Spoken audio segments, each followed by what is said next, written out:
passer de 2 minutes, on est en direct comme chaque soir, c'est OL System que vous regardez sur OL TV. Et ce soir, pour nous accompagner durant 1 heure, pour narrer l'actualité de ce jeudi 6 mars, mesdames et messieurs, Sidney.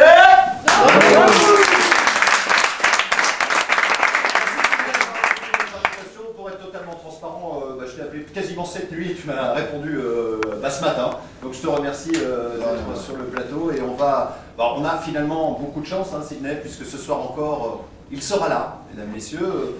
On le réclame sur différentes chaînes hertziennes, on le réclame également sur les différentes radios nationales. Mesdames, messieurs, voici le camarade Serge Collonges. L'actualité est riche, on reviendra évidemment sur le bilan de la Ligue des Champions, il y aura l'entraînement et plein d'autres choses. Voilà, bilan de la Ligue des Champions, les résultats, la Coupe UEFA aussi, on va en parler. On aura aussi un entretien avec Jérémy Toulalan, une petite revue de presse, et puis on parlera de Bordeaux, et un peu c'est la course-poursuite de Bordeaux derrière l'Olympique Lyonnais. On sera accompagné d'Olivier Toragrief.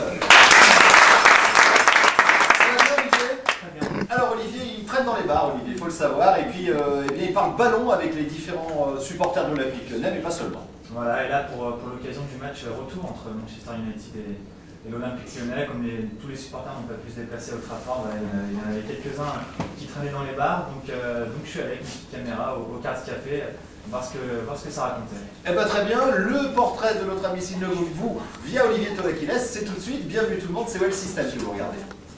Alors Sidney, exceptionnellement ce soir je vais pas faire ton portrait parce que je l'ai déjà fait au début de la saison, ça prouve que tu viens souvent sur le plateau de OL System, c'est plutôt sympa. Ouais, c'est souvent à mon goût.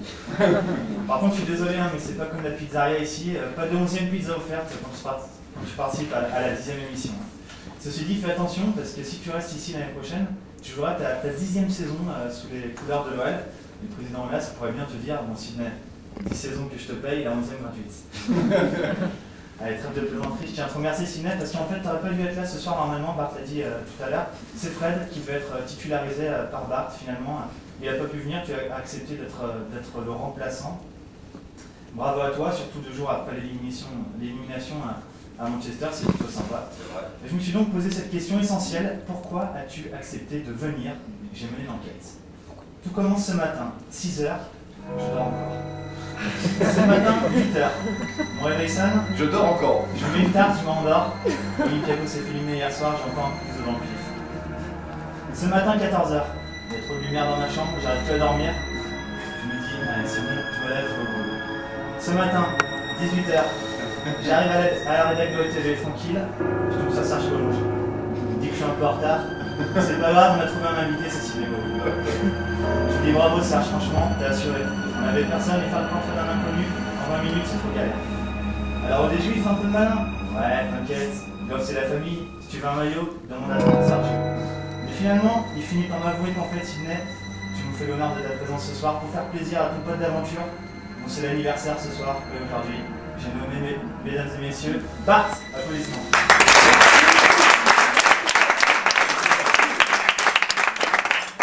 Bravo Bart. Une année de plus, une année de moins, ça dépend comment on le voit. Une année de plus au compteur, une année de moins à vivre, à toi de choisir. Bon, je ne vais pas te démoraliser, je sais que tu prends les choses avec humour. D'ailleurs, c'est peut-être un peu ça qui vous rapproche tous les deux, cette insouciance d'enfant, ce désir de croquer la vie à pleines dents. Vous vous ressemblez tellement. Bon d'accord, il y en a un qui est noir. Ça veut rien dire, vous êtes pareil quand même. Et alors Sidney, toi tu es noir en entier. J'aime bien tes changements de coupe de cheveux tous les 2 jours. On t'a jamais vu avec une peinture blonde. Et toi Bart c'est pareil, t'es blanc jusqu'au bout des cheveux. Ouais, t'as pas tort. Voilà pour l'apparence. Mais mentalement c'est pareil, on se rend compte, Bart, t'as un petit côté africain en toi. Toujours souriant. Je ne savais pas. Toujours tu connais mon intimité. Toujours souriant, convivial. T'as toujours à l'heure. T'as plusieurs femmes, je plaisante. En fait, un Africain blanc, t'es un peu la noix de coco de votre TV. Et franchement, les gars, vous serez forcément d'accord avec moi, la noix de coco sans chocolat. Donc le chocolat sans noix de coco, ça n'a pas la même saveur. Alors moi, je trouve que ce sont des mélanges qui font la beauté de la vie. Bravo à tous les deux pour la belle paire de potes que vous formez.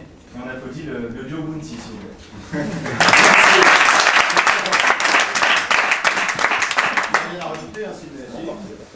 C'est dur de faire des interviews à la télévision alors quand on sort d'une élimination qui fait forcément mal.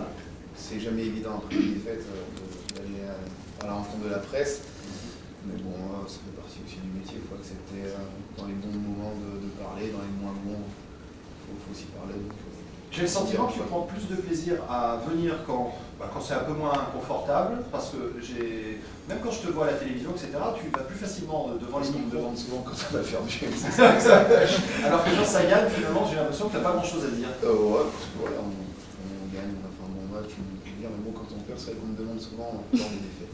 Alors on avait hier soir Gaël Berger sur ce plateau on n'était pas tellement d'accord. Hein. Chacun disait Lyon a bien joué, l'autre a mal joué, d'autres disaient qu'on avait mal joué, etc. Quel est ton sentiment? Est-ce qu'on a vraiment gâché une qualification ou au final, finalement, on n'a pas été ridicule? Non, je pense qu'on n'a pas été ridicule loin de là, mais on a une petite pointe de frustration déjà par rapport au match aller où on pense but dans les derniers instants. Et là, au match retour, où je pense qu'il y avait peut-être un peu mieux à faire à un moment donné où notre adversaire n'était pas forcément très bien, on les a sentis reculer et nous on n'a pas su en profiter, donc c'est ce petit sentiment un peu de frustration qui plane un peu, mais bon, dans l'ensemble on a quand même fait de bons matchs. Alors, est-ce que les tâches défensives, c'est pas un problème pour toi? Tu veux bien te battre pour l'équipe, et quand on regarde le football, pas spécialement l'Olympique Lyonnais, on voit très bien que quand il faut aller au charbon, tu y vas, mais est-ce que ça te frustre pas malgré tout de ne pas participer avec toutes tes qualités au mouvement offensif? Par exemple, contre Manchester, à un moment je dis il est excellent, il défend, c'est merveilleux, mais le problème c'est qu'il va nous manquer devant à force. Bah, c'est un peu c'est les mauvaises tâches qu'il faut faire sur le terrain. On est 11, donc il y en a qui sont amenés à plus être offensifs, plus défensifs. Ça dépend surtout des matchs. Là, il y a des matchs où on a besoin de plus défendre. Et moi, par rapport à mon volume de jeu, je dois arriver à faire les deux tout le temps. Mais bon, là, c'est vrai que j'ai beaucoup plus défendu qu'attaqué. C'est un peu frustrant parce que c'est vrai que je préfère attaquer. Je me sens mieux quand je suis dans la partie adverse. Mais ça fait partie du foot et qu'il faut l'accepter. Si c'est pour défendre, ça permettra à d'autres de mieux attaquer. Je le fais volontiers aussi. Est-ce que le Sidney Govou attaquant tel qu'on l'a connu à la fin des années 90 et au début des années 2000 plutôt, est-ce que celui-ci, est-ce que celui-ci il existe encore, ou est-ce que pour toi c'est un petit peu derrière toi? Non, j'ai encore ça en moi, je suis attaquant de formation, ce que je préfère c'est aller dans le but, marquer des buts et être décisif. Mais mon jeu a vachement évolué, comme mon physique aussi, donc je m'adapte aussi un peu à tout ça. Et je m'adapte aussi forcément au schéma tactique qu'il y a dans l'équipe, aux joueurs qui sont dans cette équipe. Donc oui, c'est un tout. On avait une équipe un peu plus avec une assise défensive justement dans les années 2000 où ça me permettait de m'exprimer offensivement. Et là, c'est plus un travail de tous au niveau défensif. Donc je le fais, mais bon, en moi, je resterai quand même joueur offensif. Très bien. Sergio, on va tout de suite passer à l'entraînement du jour, si tu veux bien. Exactement, on va regarder tout de suite ces images.